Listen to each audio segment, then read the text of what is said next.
Hi everyone, welcome back to Diksha's education hub. तो आज हम स्टार्ट करेंगे पहले तो चैप्टर नंबर 17।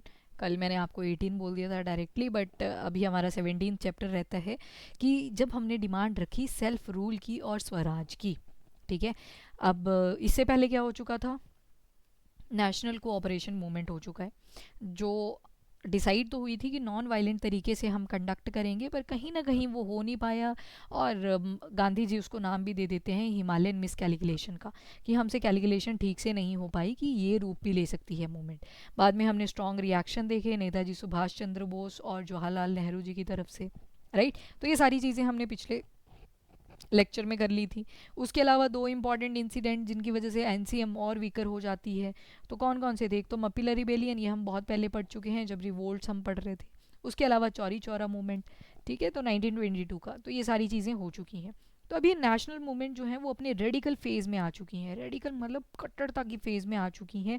सोशलिस्ट आइडियाज़ को काफ़ी ज़्यादा इंपॉर्टेंस मिल रही थी। एक अप्रोच होती है आपकी सोशलिस्ट, दूसरी आपकी रहती है कैपिटलिस्ट। जहाँ पे सोशलिस्ट में रहता है कि गवर्नमेंट यहाँ पे पार्टिसिपेट करेगी और वेलफेयर ऑफ पीपल, यानी कि लोगों की भलाई के लिए, वेलफेयर के लिए काम करेगी।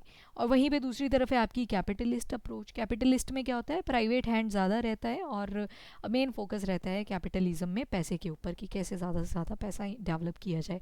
पर 1991 से पहले हम देखते हैं हमारी इकोनॉमी सोशलिस्ट टाइप की थी। पर जैसे ही एलपीजी जैसे रिफॉर्म्स आते हैं तो हम कैसे हो गए थे, मिक्स्ड इकोनॉमी वाले हो गए थे।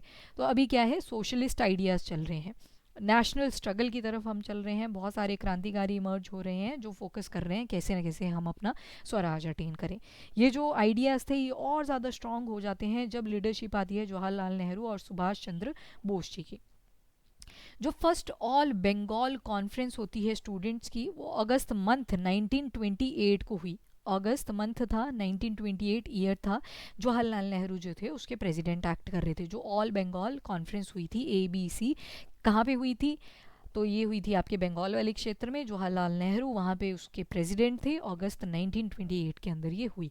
फिर गया सेशन हो जाता है आपके INC का, इंडियन नेशनल कांग्रेस का। कब हुआ? तो ईयर था 1922। यहाँ पे स्प्लिट हो जाता है दो ग्रुप्स के बीच में। कौन कौन? एक थे स्वराजिस्ट और दूसरे थे नो चेंजर्स। तो काउंसिल के अंदर दो तरह के दल बन चुके थे। पहले जहाँ पे हमने मॉडरेट और एक्सट्रीम वाले पढ़े, अब स्वराजिस्ट जो चाहते हैं कि स्वराज अटेन करना है। दूसरे हैं नो चेंजर जो चेंज नहीं चाहते हैं काउंसिल की एंट्री में। उसके बाद CR दास और मोतीलाल नेहरू आते हैं। इन्होंने कांग्रेस खिलाफत स्वराज्य पार्टी की अनाउंसमेंट कर दी within Congress, with CR Das जो थे उसके हेड होने वाले थे, प्रेसिडेंट होने वाले थे, and Motilal Nehru will act as a secretary. तो ये अपनी ही अलग कांग्रेस खिलाफत स्वराज्य पार्टी बना के बैठ चुके हैं। गांधी जी पहले तो बहुत अपोज कर रहे थे स्वराजिस्ट आइडिया को काउंसिल एंट्री के, बट धीरे धीरे उनको अप्रिशिएट करने लगे कि हाँ जी हमें भी स्वराजिस्ट अप्रोच की तरफ जाना चाहिए। पहले गांधी जी फोकस थे नो चेंजेस की तरफ, पहले उनको अपोज कर रहे हैं स्वराजिस्ट आइडियाज़ को, बट बाद में धीरे धीरे ग्रेजुअली हम देखते हैं गांधी जी का रुझान भी कहाँ को चला गया, टूवर्ड द स्वराजिस्ट। अब जैसे CR दास साहब की डेथ होती है ईयर 1925 में, तो इंटरनल डिविजन्स और हो जाती हैं अमंग द स्वराजिस्ट। जहाँ पे कांग्रेस खिलाफत स्वराजिस्ट पार्टी बनी थी, CR दास उसके प्रेसिडेंट बने थे और सेक्रेटरी कौन थे? मोतीलाल नेहरू थे। डन। अब डेथ होगी 1925 में, after the formation of this party. Death होने के बाद इंटरनल डिविजन्स हो जाती हैं स्वराजिस्ट पार्टी के अंदर। और किस दो ग्रुप्स में बन जाते हैं? तो स्वराजिस्ट थे पहले, उसके बाद रिस्पॉन्सिविस्ट और दूसरे नॉन रिस्पॉन्सिविस्ट। रिस्पॉन्सिविस्ट वो होंगे जो रिस्पॉन्स करेंगे। इसके अंदर MM मालवीय जैसी important personality, Lala Lajpat Rai, NC Kalekar, ये सारे इन्वॉल्व थे रिस्पॉन्सिविस्ट में, जो काफ़ी ज़्यादा एक्सट्रीम आइडियोलॉजी अभी भी लेके चल रहे हैं कि चाहे फोर्सफुल तरीके से ही मनाएंगे पर मना के ज़रूर रखेंगे। तो MM मालवीय जी का नाम आप याद रखोगे, लाला लाजपत राय और NC कालेकर। वहीं पे नॉन रिस्पॉन्सिविस्ट इसको लीड कर रहे थे मोतीलाल नेहरू, जो CR दास साहब की सेक्रेटरी बने थे जब पार्टी की फॉर्मेशन हुई थी। तो ये सारी चीज़ें अभी चल रही हैं। अब सीक्वेंस देखो इवेंट्स का। 1920 में क्या हो रहा है? All India trade union congress बनी। अब ये तो as it is to the point facts हैं, ये याद ही करने पड़ेंगे आपको।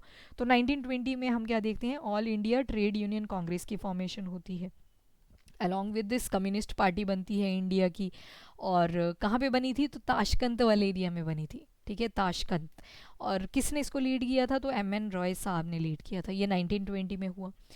3 साल के बाद यानी कि 1923 में कांग्रेस खिलाफत स्वराज पार्टी, जिसका हमने ऊपर डिसइंटीग्रेशन भी पढ़ लिया कि बाद में स्वराजिस्ट पार्टी में जब CR दास साहब की डेथ हो जाती है 1925 में, तो इसका स्प्लिट भी देखने को मिलेगा। तो अभी तो 1923 का टाइम पीरियड चला है जब इसकी फॉर्मेशन हुई कांग्रेस खिलाफत स्वराज पार्टी की। उसके बाद आते हैं 1925। 1925 में विट्ठल भाई पटेल, ये विट्ठल भाई हैं, ये वल्लभ भाई पटेल जी से कंफ्यूज ना करें, विट्ठल भाई पटेल, तो इनको as a speaker of central legislative assembly appoint कर लिया जाता है। तो ये 1925 की बात है। वही 1925 वही ईयर है जब स्वराजिस्ट जो पार्टी है उसका भी डिवीजन हो रहा है इनटू रिस्पॉन्सिविस्ट और नॉन रिस्पॉन्सिविस्ट में। रिस्पॉन्सिविस्ट में लाला लाजपत राय आगे, कालेकर साहब आगे, ठीक है, मालवीय आगे, तो उन सब के आपने नाम याद रखने हैं। वहीं पे नॉन रिस्पॉन्सिविस्ट में मोतीलाल नेहरू जो CR दास के सेक्रेटरी हुआ करते थे वो आ जाएंगे। 1927 में साइमन कमीशन बन जाता है, अभी पढ़ना है ये डिटेल में। उसके बाद 1927 के बाद साइमन कमीशन आ गया। 1928 में हम देखेंगे नेहरू रिपोर्ट आ जाएगी और साथ में जिन्ना का जो 14 पॉइंट फार्मूला था वो आएगा। 1928 का टाइम पीरियड है, जिन्ना जो पाकिस्तान को बनवाएंगे थोड़े टाइम में। 1929 में लाहौर सेशन आपको देखने को मिलेगा, वेरी इंपॉर्टेंट, जहाँ पे पूर्ण स्वराज की डिमांड रखी थी। तो क्वेश्चन आता है, बहुत पॉपुलर क्वेश्चन है कि कौन से सेशन के तहत डिमांड रख दी गई थी पूर्ण स्वराज की। तो ईयर याद रखिएगा 1929 है, पूर्ण स्वराज की डिमांड है, और कौन सा सेशन है तो लाहौर सेशन है। 1930 में अगर देखोगे तो गांधी जी का 11 पॉइंट फार्मूला आ जाता है। उसके बाद 1930 में ही क्या हो रहा है, सिविल डिसोबीडियंस मूवमेंट आ रही है, ये सारा 1930 में हुआ। इसके बाद 1931 में आप देखोगे दिल्ली पैक्ट आने वाला है, दिल्ली पैक्ट, और जिसको आप गांधी इरविन पैक्ट के नाम से भी जानते हो, इसके ऊपर बहुत क्वेश्चन बनते हैं। फिर कराची सेशन आएगा, then second round table conference होगी RTC।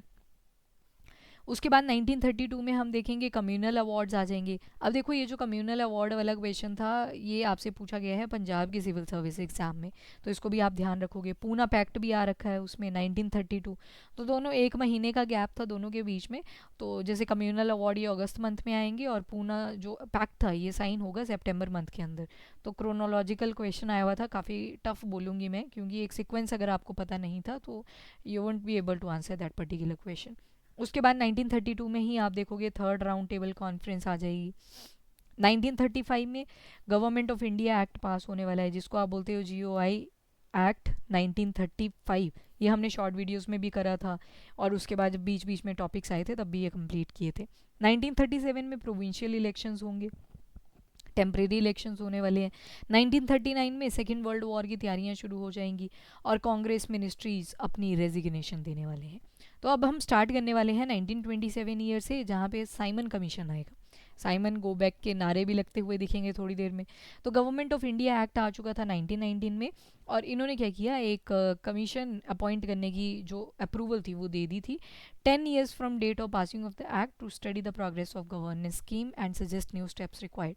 अब यहाँ पे क्या चेक करना था इसके तहत, साइमन कमीशन 1927 के तहत, कि 1919 में हमने गवर्नमेंट ऑफ इंडिया एक्ट बना दिया था, अब देखना था कि इसकी फंक्शनैलिटी क्या प्रॉपर तरीके से चल रही है या नहीं चल रही है, जो स्कीम्स इन्होंने लॉन्च की हैं क्या वो लोगों को बेनिफिट दे रही हैं या नहीं दे रही हैं। तो वो साइमन कमीशन के सारे, इसी वजह से ये कमीशन सेटअप करा गया था, just to make Indians realise कि आप जो हैं वो अच्छे से गवर्नेंस नहीं कर सकते, इस वजह से इसको बना दिया था। अब ये जो ब्रिटिश पार्लियामेंट है, इन्होंने एक इंडियन स्टैट्यूटरी कमीशन को अपॉइंट कर लिया है, जिसको नाम दे दिया साइमन कमीशन। अगर प्रॉपर डेट याद रखोगे तो नवंबर 1927 है और तारीख थी 8 नवंबर 1927। ये जो कमीशन था that was a delegation of 7 British member of parliament. अब इसके अंदर कितने लोग बैठे हुए थे, तो 7 ब्रिटिश मेंबर बैठे हुए थे पार्लियामेंट के, तो सातों ही ब्रिटिशर हैं। और चेक किसको करने वाले थे, गवर्नमेंट ऑफ इंडिया एक्ट 1919 को। तो सोचो चेक कर रहे हैं ये कि क्या इंडियंस अच्छे से गवर्नेंस कर पा रहे हैं या नहीं। तो बहुत श्योर सी चीज़ थी कि इसके अगेंस्ट प्रोटेस्ट तो होना ही था साइमन कमीशन के, because it was an all British commission, सारे ही ब्रिटिशर्स बैठे हुए हैं, जिसकी वजह से जो इंडियन थे उनमें दोबारा से रिसेंटमेंट आ जाती है, आक्रोश आ जाता है, गुस्सा आ जाता है, और वो अब फोकस करते हैं कि अब तो इनको ख़त्म करना है, बाहर निकालना है यहाँ से एट एनी कॉस्ट। उसके बाद INC होता है आपका उसी साल 1927 में, जहाँ पे आपका ये साइमन कमीशन बन चुका है। 1927 में ही जो इंडियन नेशनल कांग्रेस का सेशन होना था वो लोकेशन डिसाइड हुई थी मद्रास की, अब इसको जिन्ना ने भी सपोर्ट किया था और हिंदू की महासभा ने भी सपोर्ट किया था, क्योंकि साइमन कमीशन यहाँ पे इंडियंस के अगेंस्ट था, और इंडियंस यहाँ पे चाहे आपके हिंदूज हैं चाहे मुस्लिम हैं, दोनों ही हैं, तो दोनों ही यहाँ पे इकट्ठे आ जाते हैं, यूनियन में आ जाते हैं कि हम नहीं चाहते ये साइमन कमीशन चेक करे। वेन जो कमीशन ये पास हुआ था आपका साइमन कमीशन, तो ब्लैक फ्लैग्स यहाँ पे शो करे, काले झंडे दिखा दिए लोगों ने, और साथ में नारे लगाए Simon go back, Simon go back. तो इस चीज़ के नारे लगाते हुए वो सभा के अंदर जो भी हिंदू महासभा के मेंबर्स थे, मुस्लिम ग्रुप्स बन रखे थे, सब ने यहाँ पे साइमन गो बैक के नारे लगाए। पंजाब के अंदर क्या हुआ, पुलिस ने लाठीचार्ज कर दिया। लाठीचार्ज क्यों किया, क्योंकि आपको याद होगा सिडिशन शब्द, आज के भारतीय न्याय संहिता अगर ओपन करोगे तो उसमें 152 सेक्शन के अंदर आपको ये सिडिशन मिल जाता है। तो यहाँ पे क्या हुआ, पंजाब के अंदर जो पुलिस लाठीचार्ज था वो एंटी साइमन कमीशन के तहत लगा दिया गया। मतलब जो लोग साइमन गो बैक बोल रहे हैं, जो नारे लगा रहे हैं साइमन गो बैक के, उनको बोल दिया कि आप तो देशद्रोही टाइप हो, तो एंटी साइमन कमीशन वाले लोगों के ऊपर लाठीचार्ज कर दिया था, और जिसके तहत लाला लाजपत राय उसको लीड कर रहे थे और उनकी डेथ भी हो जाती है because of the head injury, और जिसकी वजह से एक फेटल ब्लो मिलता है सारे ही इंडियंस को। लाला लाजपत राय साहब की जब डेथ हुई थी तो इसी जो ये कैंपेन चल रहा था ना साइमन गो बैक, इसी के तहत हुई थी। So it prove to be a fatal blow. उसके बाद नेहरू रिपोर्ट आएगी 1928 के अंदर। नेहरू रिपोर्ट आपकी ईयर याद रखिएगा 1928 है। तो जो ऑल पार्टीज़ कॉन्फ्रेंस थी वो 1928 में ही हुई, और यहाँ पे एक सब कमेटी अपॉइंट करी गई जिसको मोतीलाल नेहरू ने जो है लीड करा। ये वही मोतीलाल नेहरू हैं जो नॉन रिस्पॉन्सिविस्ट वाले सेक्ट के अंदर आ चुके थे आपके, जब डिसइंटीग्रेशन हुआ था स्वराजिस्ट का, और इन्होंने कॉन्स्टिट्यूशन को ड्राफ्ट किया। अब मेजर रिकमेंडेशंस क्या थी नेहरू रिपोर्ट के अंदर, तो एक तो था dominion status on lines of self governing dominions. अब डोमेनियन स्टेटस मांगा हमने, पूर्ण स्वराज की जगह पे क्या बोल रहे हैं अभी, डोमेनियन स्टेटस। डोमेनियन का मतलब होता है कि जो डिफेंस रहेगा वो भी ब्रिटिशर्स का रहेगा, फॉरेन अफेयर जो भी इंटरनेशनल रिलेशन है उनको भी कौन चेक रखेगा, ब्रिटिशर्स रखेंगे, कम्युनिकेशन रिलेटेड जो काम रहेगा वो भी ब्रिटिशर्स का रहेगा। तो that is the meaning of dominion status. तो सेल्फ गवर्निंग के नाम पे हम डोमेनियन स्टेटस अभी मान रहे हैं, पर आज के टाइम पे आप देखोगे तो हम तो सॉवरेन नेशन है ना। सॉवरेन का क्या मतलब होता है कि जब भी इंडिया अपने डिसीजंस लेगा तो कोई भी फॉरेन कंट्री या फॉरेन जो पावर्स हैं वो पार्टिसिपेट या इंटरफेयर नहीं करेंगे इंडिया की डिसीजन मेकिंग में, ना ही इंडियंस चेंज करेंगे अगर वो इंटरफेयर करने की ट्राई भी करते हैं। तो we are a sovereign nation, तो डोमिनियन तो हम नहीं है। तो ये पहले की डिमांड है, ये 1928 में जो नेहरू रिपोर्ट आ रखी है उसके हिसाब से है कि जो डिफेंस है, फॉरेन रिलेशंस हैं, कम्युनिकेशन है, वो सारा किसके अंडर जाएगा, भी ब्रिटिशर्स के अंडर। उसके अलावा सेपरेट इलेक्टोरेट्स की हमने मना कर दी थी। नेहरू रिपोर्ट के हिसाब से सेपरेट इलेक्टोरेट नहीं बनना चाहिए on the basis of communal, यानी कि रिलीजन के बेसिस पे जो है वो ये आपका इलेक्टोरेट असाइन नहीं होना चाहिए। उसके अलावा जॉइंट इलेक्टोरेट होने चाहिए जिसमें रिजर्वेशन होगी सीट्स की फॉर द मुस्लिम्स को रिजर्वेशन तो दे देंगे पर जॉइंट इलेक्टोरेट होना चाहिए, सेपरेशन नहीं होगी। जो भी मुस्लिम कम्युनिटी के लोग हैं वो भी सेंटर में पार्टिसिपेशन कर सकते हैं। इवन हमारे ministry of education from the Muslim community only, first जो हम पढ़ेंगे पॉलिटी के अंदर देखते हैं उन चीज़ों को। तो यहाँ पे ये सारी चीज़ आपने ध्यान रखनी है, और क्योंकि मुस्लिम्स अभी इंडिया के अंदर आपको माइनॉरिटी में मिल रहे हैं, that was the reason. Linguistic provinces, language के बेसिस पे हम प्रोविंसेस बनाएंगे, और यही चीज़ प्रॉब्लम भी क्रिएट करेगी अपने को। जब हम आज़ाद होने वाले हैं 1947 में, तो उसमें हम देखेंगे अराउंड 552 यहाँ पे प्रोविंसेस थे।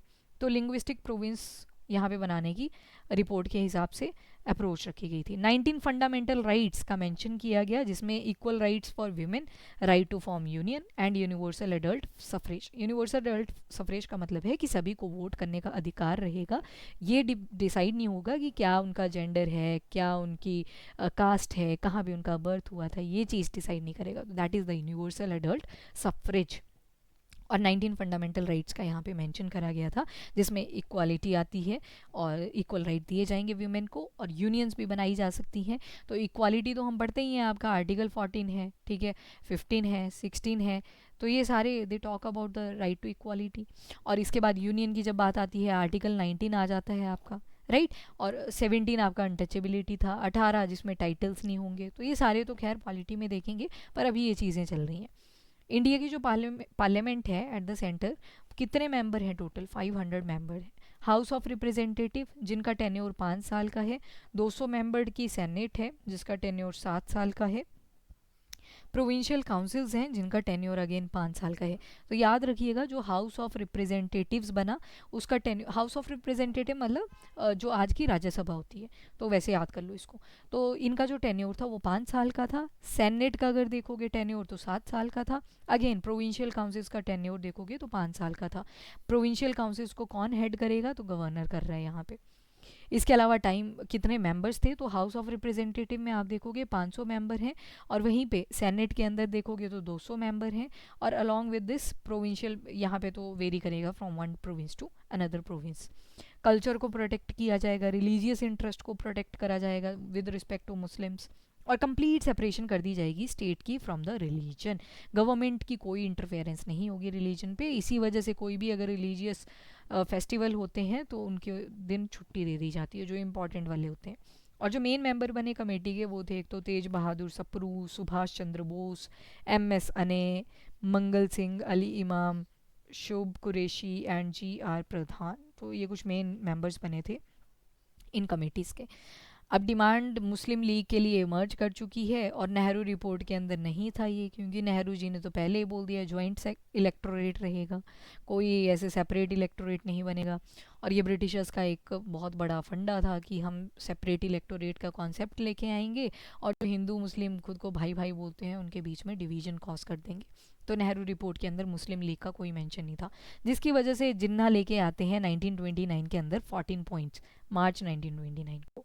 हिंदू महासभा ने काफ़ी अपोज किया मुस्लिम मेजॉरिटी प्रोविंसेस को विद पंजाब एंड बंगाल वाले क्षेत्र में। उसके बाद डिमांड जो थी मुस्लिम लीग की वो इनकॉर्पोरेट नहीं हुई नेहरू रिपोर्ट के अंदर, जिसकी वजह से जिन्ना ने 14 पॉइंट ये मार्च 1929 में अनाउंस कर दिए थे। अब देखेंगे हम लाहौर सेशन देखेंगे पर नेक्स्ट लेक्चर में। अभी के लिए इतना ही। अगर आप नए हो चैनल के ऊपर तो सब्सक्राइब ज़रूर कर दें और वीडियो को लाइक एंड शेयर ज़रूर करें। इसके अलावा टेलीग्राम पे आपको काफ़ी अपडेट्स आते रहते हैं, तो उसको भी एक बार ज्वाइन कर लें। Thank you everyone, have a nice day, keep studying and keep watching.